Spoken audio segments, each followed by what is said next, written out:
there, and welcome to our latest episode of What's on the Horizon. I'm Lori Sharonbrock here with Chris Schucker of Digital Horizons. Been doing some Christmas shopping lately. That's when we're in that season now. 'Tis the season. Yeah, you go into Costco and you're like bombarded by all the... And the giant inflatable snowman. My husband really wants that one. I see it in everybody's yard now. It's like, it's not even unique. I normally want it, but I was like, no. Yeah.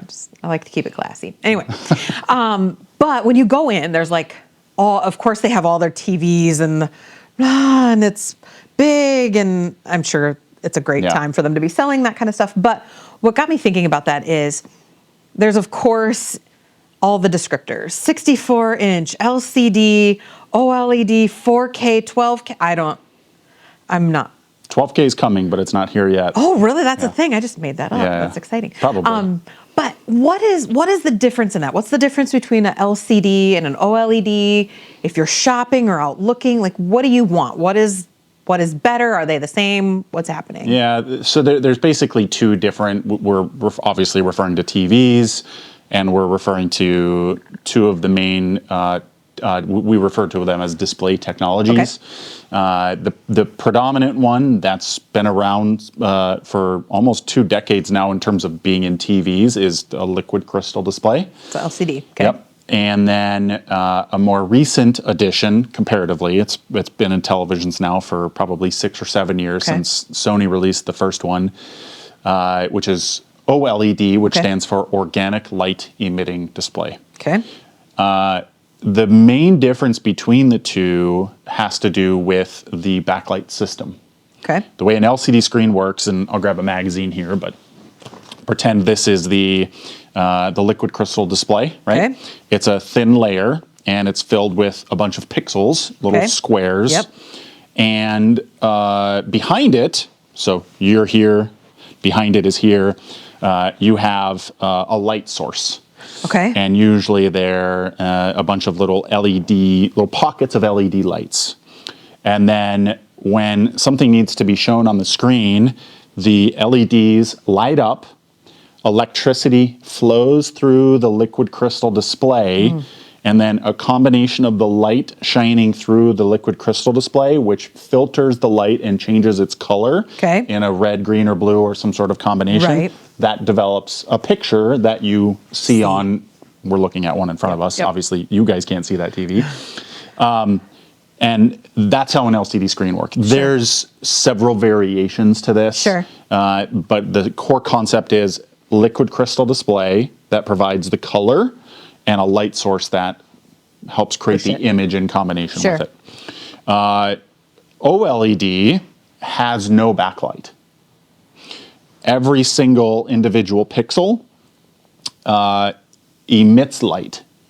Wow. Through the excitement of the contents of what's in that pixel. And I won't bore with technical details. Science. And truly the reason OLED, in my opinion, which I don't think is very disputed, is a superior display technology is there is no backlight. Yeah.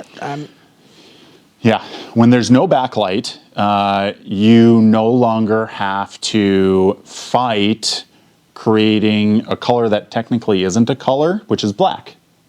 Oh yes, the absence of light. Yeah. Yeah. So when you have an LCD screen and you constantly have a backlight shining through, or maybe part of it is and little segments of it aren't on depending on what's being viewed, you never really get black. You get gray. Yeah, because there's still technically a color. There's still light coming through. Yeah. Yep. And so your range of contrast, because you no longer have a black, that means, let's say black is over here and your brightest white is over here. Yeah. Your contrast range, instead of being 0 to 100%, is now, 100% to 20% or whatever it might be. Sure. And so the backlight is always going to taint the image. And they've made significant improvements in controlling that backlight and increasing that range. Sony has a series of LCD televisions that are referred to as mini LEDs. Okay. And that basically refers to the improvement in the backlighting scenario. And it is a drastic improvement over your standard LCD screens. Sure. But it still has a backlight. And so OLED is actually very similar to plasma screens in the fact that there's no backlight and every pixel creates the image. And you basically have more or less infinite contrast in an OLED screen. And really the only trade-off, there's three main trade-offs with an OLED is, number one, they're a little bit more expensive. Sure. They're going to use a little bit more power. Because everything has to be lit. Correct. Well, yes and Yeah, no. each of There's the pixels is lit, right? correct. There's more technology involved. Yep. And then, except for a few higher end models, they aren't as bright. And so I don't always recommend an OLED for a very well lit space. Oh, interesting. So for example, if you live in the Brainerd Lakes area Sure. and you either have a lake home or maybe some big picture windows in a main TV area. Sure. I'm going to maybe not recommend an OLED except for a few higher end models because they're going to be a little less bright. Sure. However, in virtually almost every other instance, as long as you don't mind a little bit more power consumption, which usually isn't a big deal, Sure. Or you don't have a really bright space, then OLED is a vastly superior TV technology. So it is always my first recommendation if the conditions are correct, and even then, I still prefer it in almost every instance. And we're sitting in front of one right now, and the other limitation, which is kind of gone now, is they've been kind of limited in size. But we're sitting in front of an 83-inch Sony OLED right now, and whenever I get the chance, somebody comes into our showroom, our experience center, and gets to witness what an OLED is capable of, and I can point out some of those things.